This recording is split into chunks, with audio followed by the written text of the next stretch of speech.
अपनी दृष्टि सरल रखो, कुटिल नहीं। सत्य बोलो, असत्य नहीं। दूरदर्शी बनो, अल्पदर्शी नहीं। परम तत्व को देखने का प्रयास करो, क्षुद्र वस्तुओं को नहीं। नारी वह धुरी है जिसके चारों ओर परिवार घूमता है। जिसने पहले तुम्हारा उपकार किया हो, वह यदि बड़ा अपराध करे तो भी उनके उपकार की याद करके उसका अपराध क्षमा दो। संसार में वही मनुष्य प्रशंसा के योग्य है, वही उत्तम है, वही सत्पुरुष और वही धनी है, जिसके यहाँ से याचक या शरणागत निराश न लौटे। जिस परिवार व राष्ट्र में स्त्रियों का सम्मान नहीं होता, वह पतन व विनाश के गर्त में लीन हो जाता है। जैसे बिना नाविक की नाव जहाँ कहीं भी जल में बह जाती है और बिना सारथी का रथ चाहे जहाँ भटक जाता है, उसी प्रकार सेनापति बिना सेना जहाँ चाहे भाग सकती है। नारी प्रकृति की बेटी है, उस पर क्रोध मत करो, उसका हृदय कोमल है, उस पर विश्वास करो। अशांत को सुख कैसे हो सकता है? सुखी रहने के लिए शांति बहुत जरूरी है। जुआ खेलना अत्यंत निष्कृष्ट कर्म है।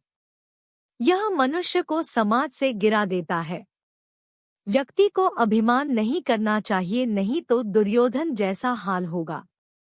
बुरे कर्मों का बुरा परिणाम निकलता है।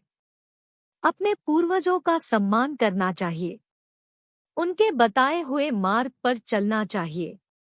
उनके दिए उपदेशों का आचरण करना चाहिए। चतुर मित्र सबसे श्रेष्ठ व मार्ग प्रदर्शक होता है। SNDY से सदैव दूर रहें। सभी को भ्रातृभाव से रहना चाहिए। एकमात्र विद्या ही परम तृप्ति देने वाली है। दो प्रकार के व्यक्ति संसार में स्वर्ग के भी ऊपर स्थिति होते हैं। एक तो जो शक्तिशाली होकर क्षमा करता है और दूसरा जो दरिद्र होकर भी कुछ दान करता रहता है। जिस राजा की प्रजा हमेशा कर के भार से पीड़ित रहे, प्रतिदिन दुखी रहे और जिसे तरह तरह के अनर्थ झेलने पड़ते हैं, उस राजा की हमेशा पराजय होती है।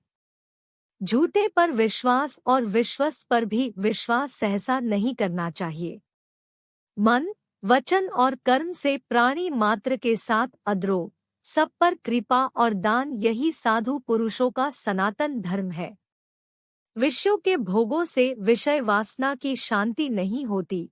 हवन से बढ़ती हुई अग्नि के समान यह काम वासना नित्य बढ़ती ही जाती है। सच्चा धर्म यह है कि जिन बातों को इंसान अपने लिए अच्छा नहीं समझता, दूसरों के लिए भी न करे। दूसरों से घृणा करने वाले, दूसरों से ईर्ष्या करने वाले, असंतोषी, क्रोध, सभी बातों में शंका करने वाले और दूसरे के धन से जीविका निर्वाह करने वाले, ये छहों सदा दुखी रहते हैं। परोपकार सबसे बड़ा पुण्य और परपीड़ा यानी दूसरों को कष्ट देना सबसे बड़ा पाप है। कर्म करते जाओ, फल की चिंता मत करो। बोल हरि बोल, हरि हरि हरि बोल, केशव माधव गोविंद बोल।